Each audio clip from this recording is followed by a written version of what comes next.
Na actualidade, vivides no meu seo máis de 80.000 persoas. Son moitas, verdade? Pero vós, os seres humanos, non estades sós. Nos meus tellados, entre as miñas árbores, a carón dos meus ríos, viven milleiros de aves. Uns bonitos animais que nos fan compaña, a vós e a min. Queredes coñecelas? Pois acompañádeme nesta viaxe.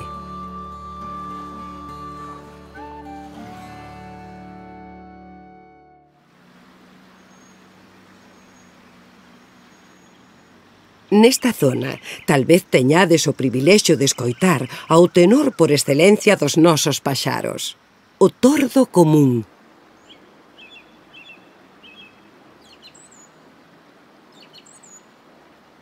Gústalle moito cantar, e tamén comer caracois.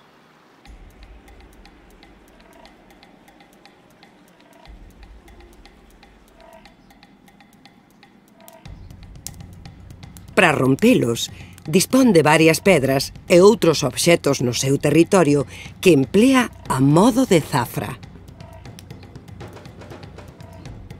Esta técnica, única nos nosos paxaros, non é aprendida. Os tordos xa nacen sabéndoa. É a base de practicala como logran perfeccionala, polo que o caracol tardará en ser partido dependendo da experiencia do paxaro.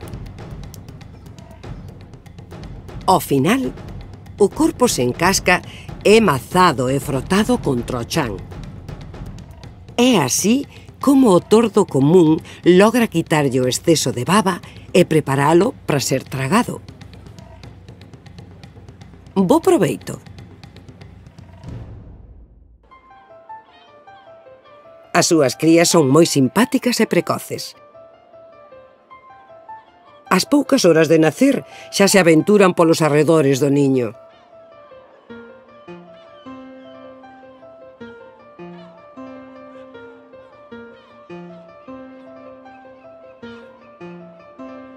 Sempre teñen fame.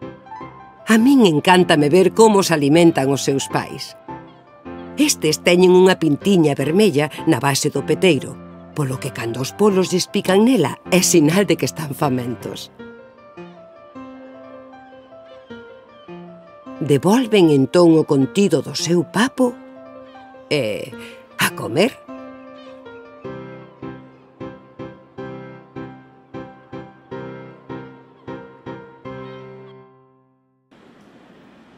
Ou esta lavandeira branca que xunto á súa parella decidiron facer o niño no balcón dun quinto piso. Algo insólito para uns paxaros que adoitan criar cerca do chan e toda unha lección de natureza para os nenos da casa. Falando de lavandeiras, sabíades que tamén lles chaman señoritas ou costureiras? O de lavandeira venlle porque lles encantan os regos e as pozas, e porque ao mover a cola simulan os xestos dunha persoa lavando unha peza de roupa nun pilón.